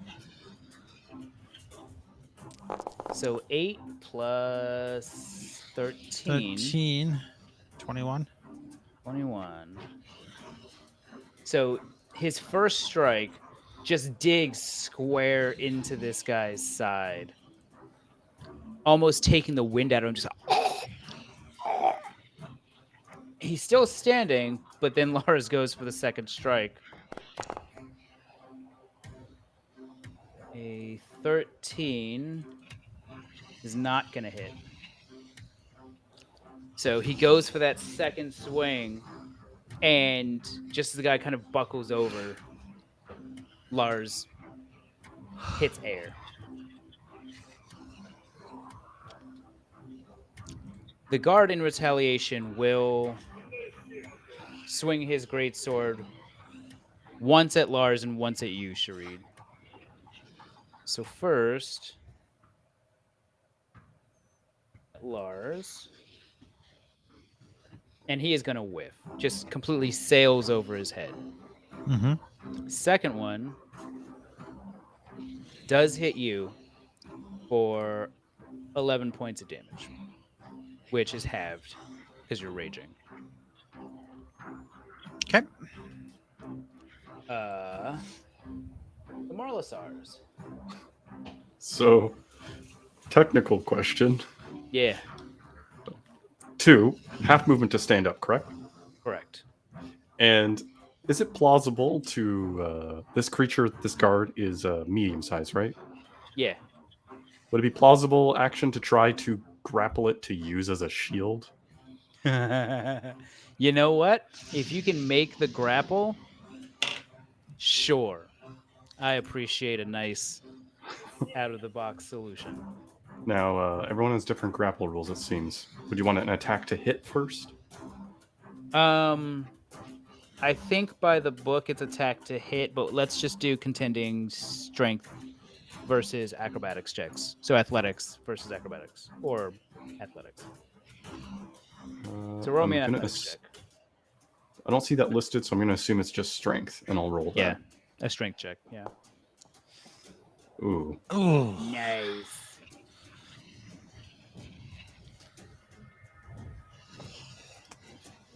Yeah, you go to grab him, he 100% just shakes you off. So almost as if you were woozy from being knocked prone, the Marlisars go to grab and just get batted away. well, shit. I think that's the whole action. So they're just standing in the way, interposing. Then Pretty much. Star Killer. Now that both the automatons over here were taken out by a dragon, he kind of looks around and is like, well, shit. Okay. He. Hmm.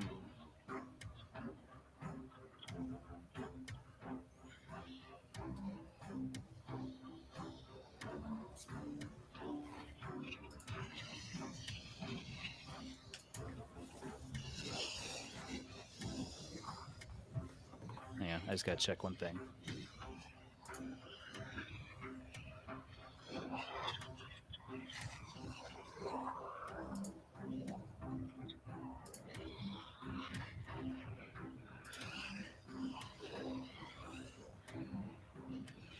He actually will. Yeah, he'll keep his short sword out as he just makes a beeline towards the guy attacking Lars and Sharid. and he'll just dash through and go to make an attack with that short sword.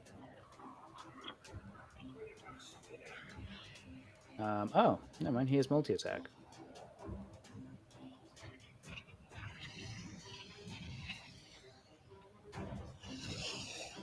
So he does make contact. And just like before, once he makes contact with that metal armor, you see a bright light as it sheds off some extra damage.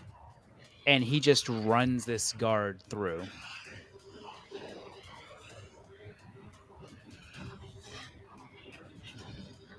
And so this guy who has been acting as the foreman is just almost hanging on Starkiller's crystal short sword. He rips it out, but he doesn't advance towards another enemy quite yet.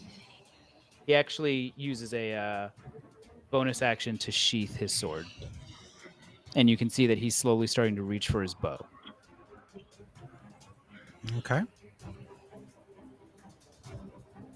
Garth?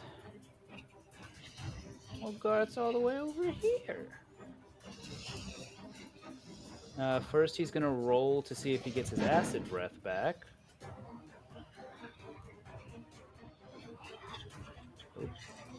Oh, it didn't roll charge for Marlosaurus. Oh. Yeah, go ahead and roll it. He does not get his acid breath back.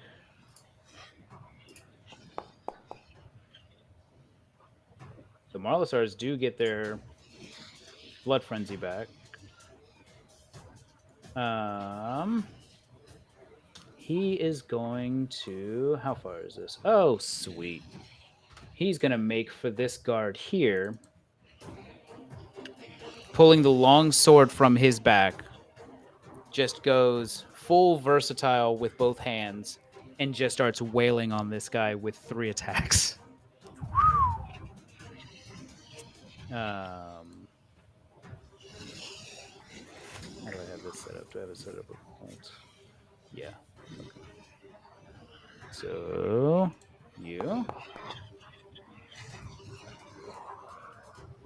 does hit. Why you know roll the damage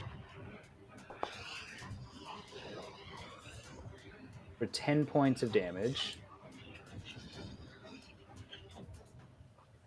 Second attack.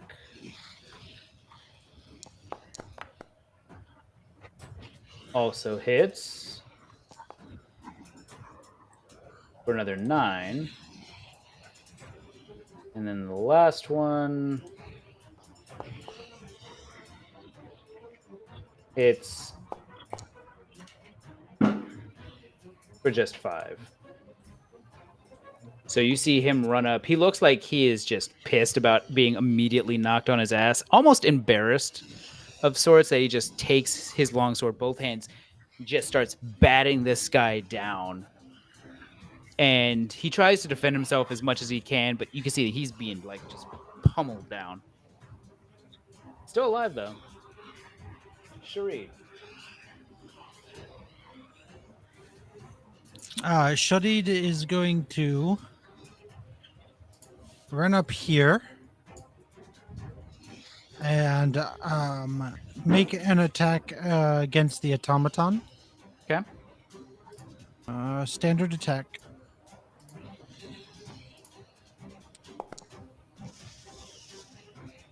19 will hit. for 8 points of piercing. And that is Sharid's turn. All right. That really gets you guys some extra attack. Udo. One more level. One more level. Maybe if you pull this off. Maybe. All right, so what's Udo gonna do? Oh, it's Udo's turn. Yeah, he's gonna make a spear attack as well. Okay. A 10 is gonna miss. Yeah. So that is it.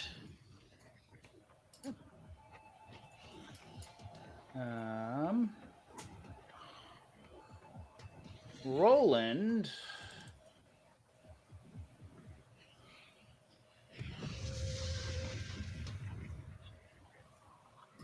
is going to.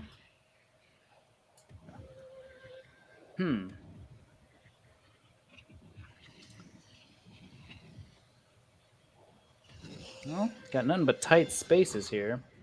Roland is actually going to stand guard at the entrance in case more guards come up. Good, good. The automaton by the Marlisars is going to take another shield bash at them. I think a 12 does hit them for 10 points of damage. And then can you give me a strength save for them? Sure.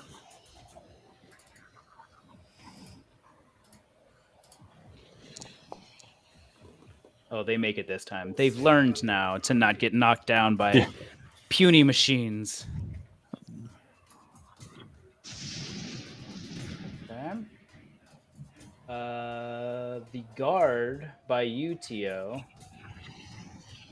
is going to take a swing at you and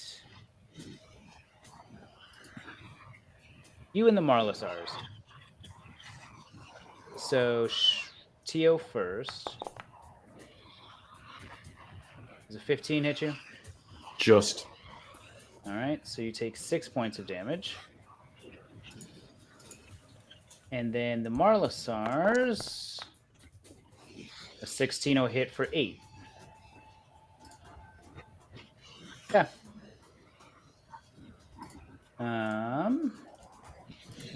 Teo, you're up. I forgot to actually cast Hunter's Mark last time. Like, I didn't click it. I cast. Yeah. So I'm just going to roll that and apply it. Okay. Because how do you apply it? You just click and hold on it? Double right click or hover over them and press T. One of the two. Gotcha. All right. So as part of this, then Teo is going to maneuver, staying in range, not giving opportunity attack for this guard, but just crawling over that desk and is aiming down and Slayer spray on that automaton and is letting loose another arrow at it.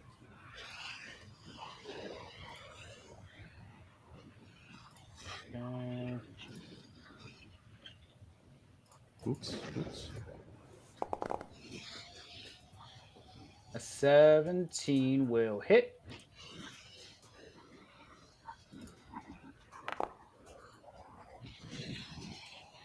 Okay. That'll be the 8, and then plus Slayer Spray, 100's Mark. All right. So Teo lets loose an arrow aimed at this automaton. It pierces it right in the chest.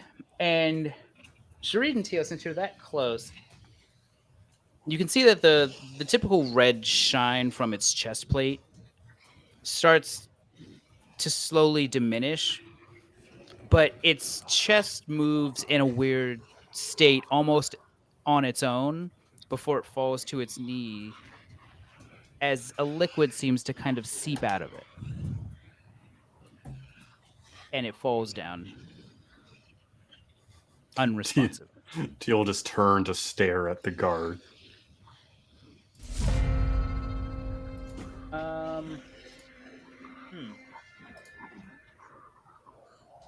Yeah, let's see here.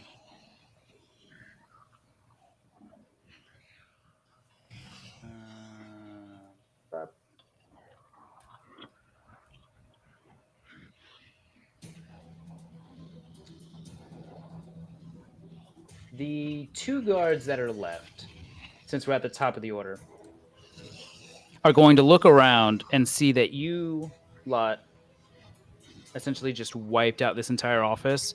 They drop their great swords and hold up their hands.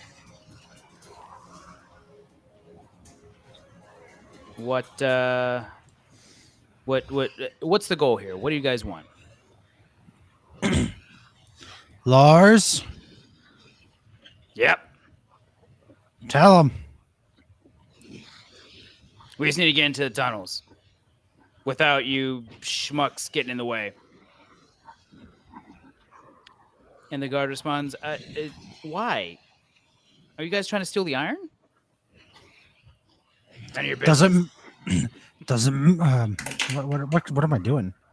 Doesn't it doesn't matter the reasons you asked? We told you. They say,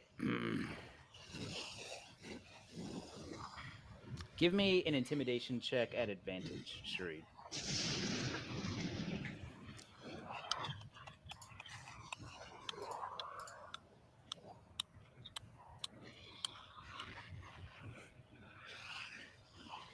Yeah. Um, the two of them look at each other, having already been fairly beat up. Fine, fine. You know what? Eh, Whatever. If you guys want to go dilly dally in the fucking tunnels, be my guest. Hope you fall in lava. All right. One of them kind of slowly scoots over to the foreman's desk where all of your papers are sitting, Mm-hmm. and he goes to write something down. And he says, "Look, all right." He hands you a slip of paper that looks like essentially an authorization to be there, more or less. It says, "Take it, take your fucking papers and go. Get out of here."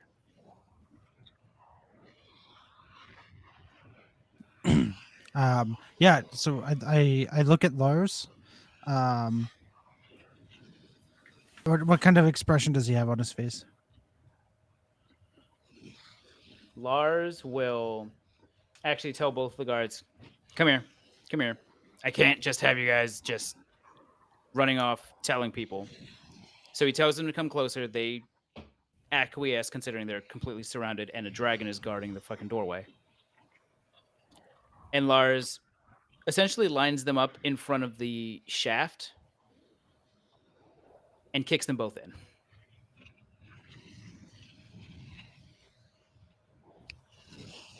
Okay. Spartan kick. Uh, Given his stature, full on drop kick. Spartan And he drop says, kick. "Well, I doubt they're dead. The next level down isn't that deep, but they're not coming up anytime soon. They're probably unconscious." Very good. Papers. Yep. Let's And go. Lars just distributes your papers back to yourselves. Yeah. Um, as you make your way out of the office. And at that point, you can hear some guards uh, patrolling, kind of making their way up, or look like they're actually going to follow the path that you're just coming from. Mm-hmm. And it'll actually be the three guards that saw you when you first came in. Like, so did you guys get what you needed? I just hold up the papers and I'm saying, all right, here. He'll look at it. All right, like I don't get it, but you know what? Fuck off. Do what you're gonna do. We intend to. Good day to you. Okay. And yeah, we make our way. Um. So we'll do this. That. Um. Okay. So you all leave the office space. Lars to leads you back around past the entrance that you came into, heading back towards the eastern tunnels. You can see that there are a number of automatons blocking spurs going to the north, to the south, even a ramp going down to the lower levels. Um, and there's even a pair of automatons blocking this passageway. Mhm. And they stand there silent, shields drawn, essentially creating a barricade in front of you. So we need to head down. You need to head down the essentially the tunnel that they are guarding. Gotcha. The one that says down to next level. No, adjacent tunnel further to the east. You know, over Hang on. I will take you all to where you need to go. Let's get you all bundled up.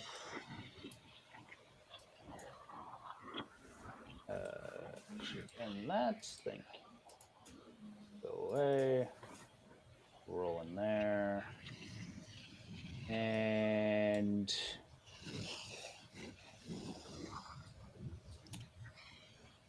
you guys are essentially. Oh, hang on. There we go. That's what I needed. You guys are essentially over. Yeah. Oh, couldn't even see that. Yeah. Can you guys see where you are? Yeah, I see where Yeah. we are now. Yeah, we that was hidden to us before. Yeah.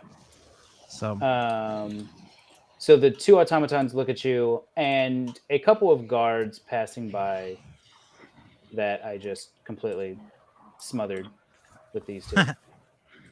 Uh, will essentially do the same thing that the other guards have. Like, why do you need to come down this? Why do you need to come down here? uh, yeah, Sharid is just going to be like, I don't know. This is what they told us to go.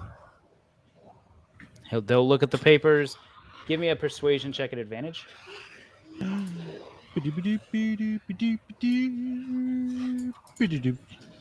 That's perception. Sorry. I mean, you rolled high enough. Oh, okay. And they'll look at you like, okay, again, I don't get it. And then they'll look at the two automatons that are blocking this tunnel. He'll wave his hand, and they'll each step to the side, giving you leeway into this tunnel. Now, while Sharid's talking to the guards, Teo, give me a perception check. Sure.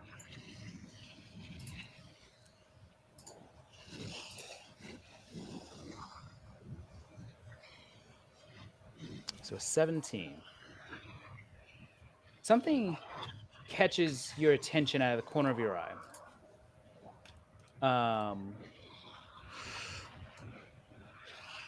As Sharid's talking with the guards, and the rest of the group is kind of just waiting to see where this all goes, you spot what seems to be just a flashing figure crossing the tunnel behind the two automatons. And in the brief moment, it looks like a black robed figure bound in chains, emaciated in figure. Looks something along the lines of this. What a lovely garb. That was behind the automatons. It looked like it went out of one wall and into another wall, Okay. essentially crossing the tunnel behind the automatons. Uh, Tio will just like do a little nudge on Sharid when he has a free moment. What is it? There may be some ghostly like things here. Flying robes. Oh, well, I'm not in need of any additional garments, but I will I, keep my eye out. yeah, I think you can collect them from the walls. They kind of fly in between. Oh, fascinating. Hmm. I think they come with mannequins. Okay, sounds great. I mean, All does Tio right. know what this is? I don't know if he would have I encountered it. mean, give. I guess a nature check. Sure. Yeah. We'll go with that. Nature, okay. You might actually. Nope. They're robes. You I'm you you assuming. don't know. You think something might have gotten thrown across by something you didn't quite see. Maybe it was hiding behind a rock. You don't know. Yeah, it looked like some robes. Anyways, continue. So after the guards part ways, you are given free reign to go down the tunnel path. I assume that's where you all go. Look, just take a quick look around for any half orcs. You don't see any. Okay.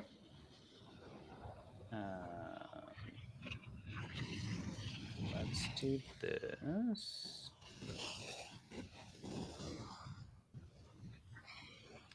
Then do this.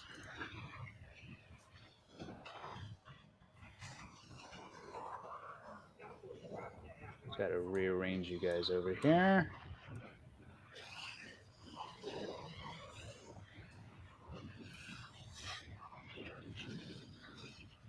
All right. And we will bring you here. So after about 100 feet, as Lars said, you start to notice that the density of the lanterns on the walls gets sparser and sparser until you reach the last lantern lit in this tunnel. All that lies before you is dark cave. You can see what seems to be empty sconces on the wall where torches may have been. Um, but otherwise, nothing. Sharid, you do notice the dim glow reminiscent of one of the automatons uh, in front of you below some kind of rise in the earth. Looks as if you go forward, you'll come to almost a cliff or a drop off, and you can see that kind of pulsing red glow coming from below the rock in that area. Mm-hmm. Did Teo, you say as there you was a look, torch? there are still some at the end of this cavern. Yes. Just grab one and carry with us. Let's set you up with a torch. Touch. There we go. So light. 15, 15, and torchy. Okay. So Teo, as you look to the south, you can see more wall sconces as if this might have been a mining area at some point, or at least meant to be. You guys pass a turned over mine cart, but it looks like most of the contents, if there were any to begin with, have since been taken away. You see, as you did before, that strange robed figure cross um, Free the robes. cavern to the south.